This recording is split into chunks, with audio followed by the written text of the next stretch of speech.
YS కుటుంబ ఆస్తుల వ్యవహారంలో మరో భారీ ట్విస్ట్ చోటు చేసుకుంది. పల్నాడు జిల్లాలోని వివాదాస్పద సరస్వతి పవర్ వాటాలకు సంబంధించి గతంలో వైఎస్ జగన్ హైదరాబాద్లోని జాతీయ కంపెనీ లా ట్రిబ్యునల్లో దాఖలు చేసిన పిటిషన్పై స్పందించిన తల్లి వైఎస్ విజయమ్మ ఆయనతో పాటు భార్య భారతికి కూడా షాక్ ఇచ్చారు. ఈ వివాదంలో షర్మిల కోరట తక్కే విధంగా విజయమ్మ కోర్టులో తన స్టాండ్ చెప్పేశారు. సరస్వతి పవర్ కార్పొరేషన్ లిమిటెడ్ వాటాల కొనుగోలు, గిఫ్ట్ డీడ్ల ద్వారా వచ్చిన వాటాలన్నీ గతంలో తన పేరుపైనే బదలాయించినట్టు వైఎస్ విజయమ్మ హైదరాబాద్లో ఎన్సీఎల్టీకి తెలిపారు. కాబట్టి సరస్వతి పవర్ వాటాలపై అన్ని హక్కులు తనకే ఉన్నాయని వెల్లడించారు.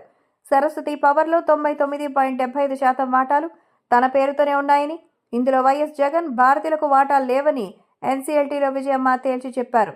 తన కూతురు షర్మిలతో ఉన్నటువంటి రాజకీయ విభేదాల కారణంగానే అన్యాయంగా తల్లినైన తనని కోర్టులో నిలబెట్టారని విజయమ్మ వాపోయారు.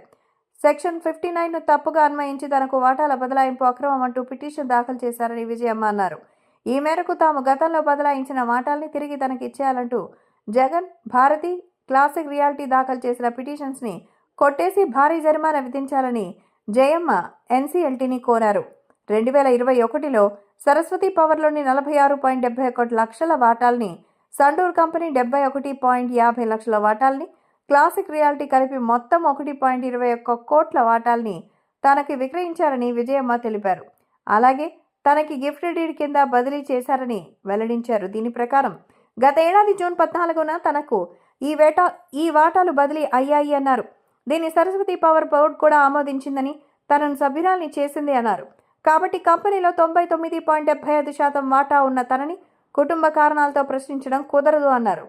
జగన్, షర్మిల ఆస్తి వివాదాలతో ఎన్సీఎల్టీలో జగన్ వేసిన పిటిషన్కి మరి సంబంధం లేదు అన్నారు.